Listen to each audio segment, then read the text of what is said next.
Teman-teman, jadi aku itu habis konsultasi ya kemarin hari Rabu, aku habis konsultasi ke dokter spesialis penyakit dalam yang nanganin aku. Karena asam lambung itu kambuh lagi, ternyata ada beberapa faktor ya, terutama dari faktor makanan. Jadi buat kalian yang pengen tahu makanan-makanan apa saja sih dan minuman apa saja yang wajib kita hindari atau pantangannya apa saja, di sini Bunda akan kupas tuntas. So buat kalian, saksikan terus video ini sampai selesai dan jangan lupa subscribe.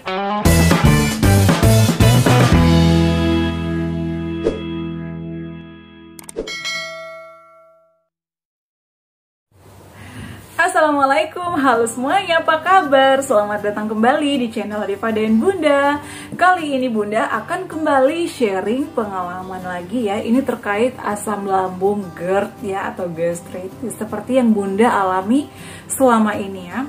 Jadi banyak banget yang kemarin DM ya, mohon maaf aku lambat ya balas komentar-komentar kalian, DM maupun WA kalian ya, karena banyak banget ya yang masuk, jadi kadang aku bingung deh balas yang mana dulu. Jadi mohon maaf ya. Makanya aku buatin video ini karena biar kalian nonton ya. Nah, jadi kemarin itu ada beberapa requestan ya, dan itu masih dalam antrian ya guys ya. Jadi aku tuh nggak bisa langsung sekaligus upload karena ada jadwal-jadwalnya ya. Nah, dan di video kali ini aku akan bahas tuntas terkait makanan-makanan apa saja yang tidak boleh dikonsumsi bagi kita atau bagi kalian penderita asam lambung dan GERD. So, buat kalian yang penasaran ya, jangan skip video ini, nonton sampai selesai agar kalian tidak banyak nanya lagi, karena banyak banget. Padahal aku udah ngejelasin ya di video-video aku tuh lengkap banget. Jadi saran aku nonton dulu video ini, kalau misalnya masih kurang jelas boleh komentar ya, atau boleh nanya. Karena aku udah ngejelasin beberapa kali, masih ada aja yang nanya, dan itu sudah aku jelasin dalam video guys. Bukannya aku nggak mau jawab ya, tapi berarti aku nggak ada gunanya dong ya buat video. Nah, jadi di video kali ini aku akan bahas tuntas sebenarnya makanan apa aja sih Bun yang nggak boleh kita konsumsi bagi penderita MAH atau asam lambung dan GERD. Karena jujur, hari Rabu kemarin aku itu habis konsultasi ke dokter spesialis penyakit dalam yang nanganin aku ya. Aku itu sudah endoskopi kurang lebih 1 bulan ya, dan dokter aku menginformasikan akan sembuh setelah pemulihan 2 bulan. Alhamdulillah sih mulai membaik.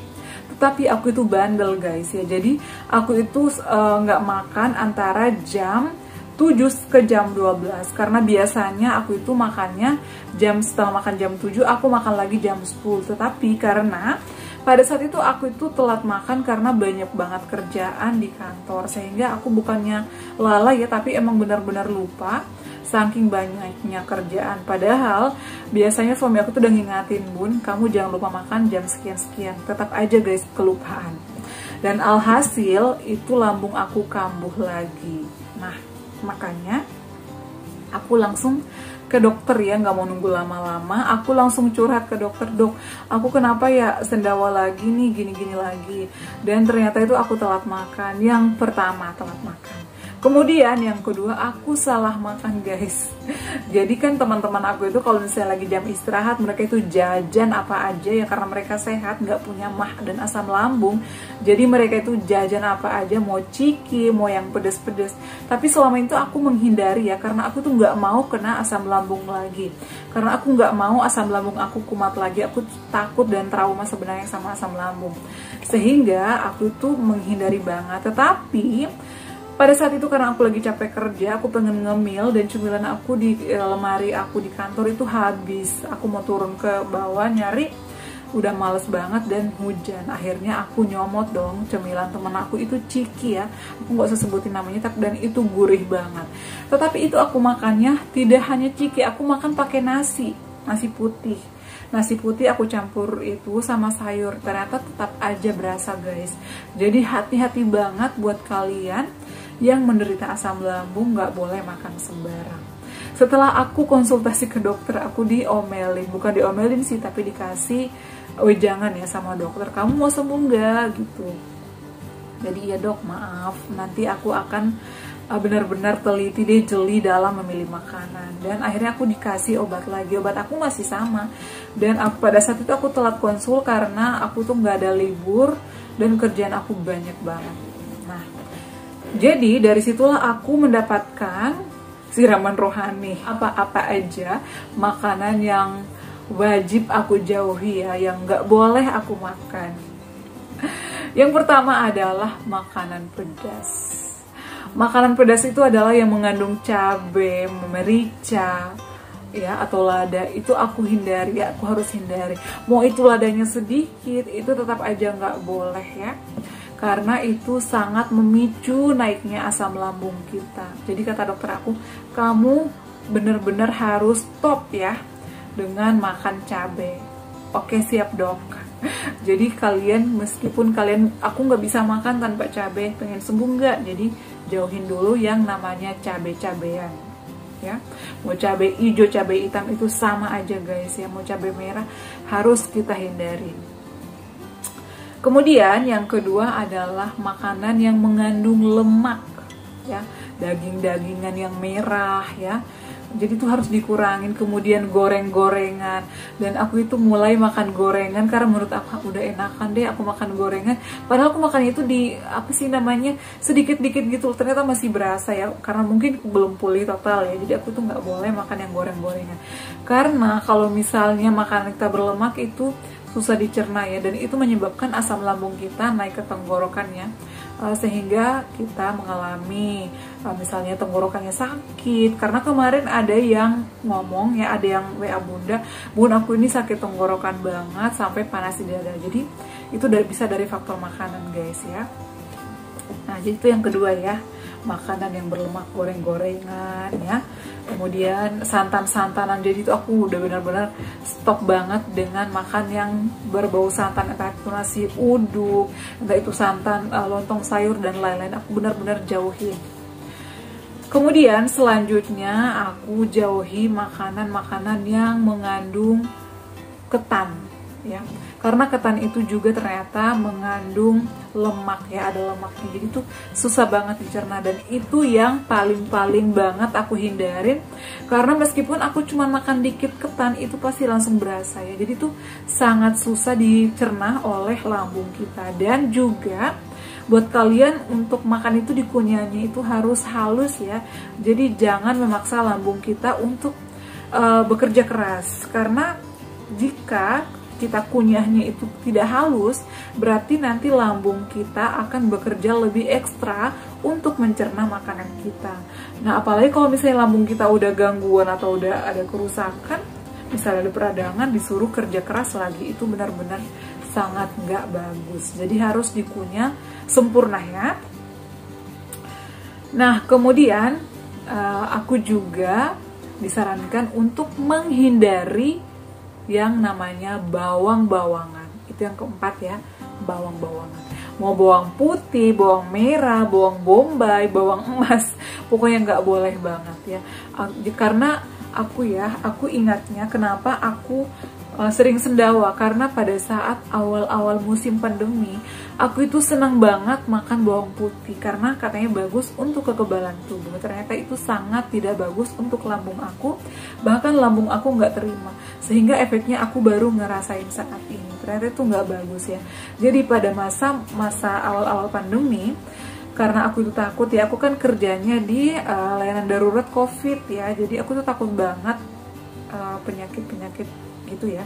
Jadi tuh tiap hari kadang aku konsumsi bawang putih karena katanya bagus untuk meningkatkan imunitas, dan ternyata tidak bagus untuk lambung, atau lambung aku menolak, sehingga aku tuh saat ini udah merasakan efeknya ya. Aku tuh sering sendawa, sering begah karena banyak gasnya. Jadi gas dari bawang putih itulah baru aku rasakan sekarang. Jadi kalian yang senang bawang putih ya, yang senang bawang merah, bawang-bawangan, tolong dihindari dulu ya. Apalagi kalau bawangnya mentah. Boleh dikonsumsi dikit-dikit, tapi misalnya udah digoreng atau udah matang ya. Nah selain itu aku juga disarankan untuk menghindari namanya tomat, karena tomat itu ada kandungan asamnya ya, dan itu bisa memicu asam lambung kita naik ke kerongkongan kita ya, atau ke tenggorokan. Nah, aku tuh suka banget yang namanya tomat, apalagi tomat yang kecil ya, yang unyil-unyil itu aku suka banget ngegadoin itu guys. Dan ternyata itu nggak bagus ya buat lambung aku. Jadi lambung aku tuh nggak nerima yang asam-asam. Nah, jadi itu adalah untuk yang keenam ya. Nah, selanjutnya aku itu nggak boleh lagi minum kopi ya. Itu yang ketujuh. Jadi kopi itu aku udah benar-benar berhenti. Teh juga udah enggak ya. Kata dokter sih boleh ya teh ringan gitu ya. Jangan teh yang kental banget. Biasanya kan tehnya itu kalau kita bikin teh ditaruh di gelas sampai beberapa jam, itu nggak boleh. Meskipun teh ringan ya, aku tuh udah nggak berani benar-benar karena itu mengandung kafein dan itu nggak bagus untuk asam lambung ya, karena itu juga merupakan salah satu pemicu asam lambung kita. Meskipun aku udah makan itu, aku nggak berani ngeteh lagi ya. Mungkin aku udah sekitar 2 tahunan lah ya berhenti konsumsi yang namanya kafein, baik itu teh maupun kopi. Pokoknya minuman apapun yang mengandung kopi. Oke. Nah, kemudian yang selanjutnya yang ke-8 ya, soda itu juga nggak boleh. Jadi harus kita hindari yang namanya soda, karena itu juga tidak bagus untuk lambung atau memicu asam lambung kita. Itu dari dokter aku ya, aku nggak mengada-ngada dan aku harus terapkan itu karena aku pengen sembuh. Jadi untuk soda teman-teman jauhin ya. Nah, kemudian makanan yang berbau-bau coklat. Aku tuh bukan pencinta coklat, tetapi kalau susu coklat aku tuh suka. Dan ternyata itu nggak bagus untuk lambung guys. Jadi wajib banget menghindari yang namanya coklat-coklatan ya. Buat kalian yang doyan coklat misalnya, ya berhenti dulu ya sampai benar-benar sembuh. Karena itu tidak bagus juga buat lambung. Nah, kemudian yang keberapa ya? Yang ke-10, bagi kalian yang suka ngerokok, stop atau hindari benar-benar. Karena teman aku yang pernah pendarahan di lambung, saat ini dia udah sembuh total dan udah normal lagi karena dia berhenti ngerokok. Harus berhenti, bukannya dikurangi ya, berhenti ngerokok. Jadi buat kalian yang pengen sembuh, berhentilah merokok. Oke? Nah, kemudian yang terakhir adalah yang mengandung karbohidrat yang paling tinggi. Nah, kalian, ini yang ke-11 ya, kalian pasti udah tahu ya apa aja itu mie instan dan mie yang lainnya. Jadi mie itu adalah, kata dokter aku, musuhnya asam lambung. Jadi nggak boleh guys, kalau misalnya kalian bisa berhenti dengan mengkonsumsi mie, boleh deh diganti kayak bihun. Itu juga sih kurang bagus ya sebenarnya. Jadi aku tuh sekarang benar-benar jauhin pantangan itu. Sehingga alhamdulillah sih saat ini udah mulai membaik lagi. Tetapi kalau misalnya aku telat makan dan kehujanan, itu pasti aku kumat lagi. Yang jelasnya itu intinya adalah jangan stres dan juga perutnya jangan kosong, dan hindari makanan-makanan yang tadi udah aku jelasin ya. Jangan bandel. Kalau mau sembuh harus benar-benar kita pantang ya. Ada yang aku lupa ya guys. Nah, kemudian sayuran juga. Sayuran yang memiliki serat tinggi itu ternyata memicu asam lambung kita juga naik ya, sampai ke dada atau sampai ke tenggorokan. Karena beberapa hari ini aku menerima laporan dari kalian, banyak banget yang sampai kelayangan lah, yang sampai dadanya panas, kayak ada ngeganjel ke tenggorokan. Ternyata sayur juga bagus sih ya buat kesehatan kita. Sebenarnya sayur-sayuran itu bagus, tetapi buat kita yang menderita asam lambung ya atau GERD, itu sangat-sangat tidak bagus atau sangat-sangat tidak direkomendasikan jika kita mengkonsumsi sayuran yang memiliki serat tinggi. Contohnya seperti kacang-kacangan, toge, sawi, kol, kemudian kembang kol, brokoli. Padahal itu sayuran-sayuran sehat dan sayuran bagus ya. Dan juga buah-buahannya, jangan yang asam-asam. Kalau saat ini kalian suka pisang, boleh deh, tapi pisangnya yang pisang barengan itu bagus ya. Dan juga pisang kepo itu tapi yang udah matang ya. Jadi kalian harus jauhi yang namanya buah jeruk, itu jangan dulu ya. Kemudian buah apel juga kadang ada yang asam. Kemudian buah kiwi itu juga jangan ya, apalagi yang nangka itu jangan ya, nangka. Kemudian duren itu benar-benar harus berhenti, jangan ya, karena itu sangat-sangat memicu asam lambung kita naik, atau memicu asam lambung kita naik ke dada bahkan sampai ke tenggorokan. Jadi itu dia adalah sharing kali ini mengenai makanan-makanan yang harus atau yang wajib dihindari buat kalian penderita asam lambung, gastritis atau GERD ya. Dan juga karena kemarin aku peradangan lambung, jadi aku itu menghindari banget makanan-makanan yang memicu namanya asam lambung. Dan satu lagi, pikirannya nggak boleh stres, jadi harus happy. Yap guys, jadi itu dia adalah sharing kali ini, mudah-mudahan bermanfaat buat kalian yang pengen request selanjutnya Bunda sharing apa lagi atau review produk apa lagi. Silahkan komentar di bawah ini, atau juga boleh di DM aku ya, Instagram @noladarhum_wode, di situ ada WhatsAppnya juga. Nah, cukup sekian untuk review kali ini. Jangan lupa untuk terus dukung channel Adifa dan Bunda dengan cara like, comment, share, dan subscribe. Assalamualaikum warahmatullahi wabarakatuh. Sampai ketemu lagi di video aku selanjutnya. Bye.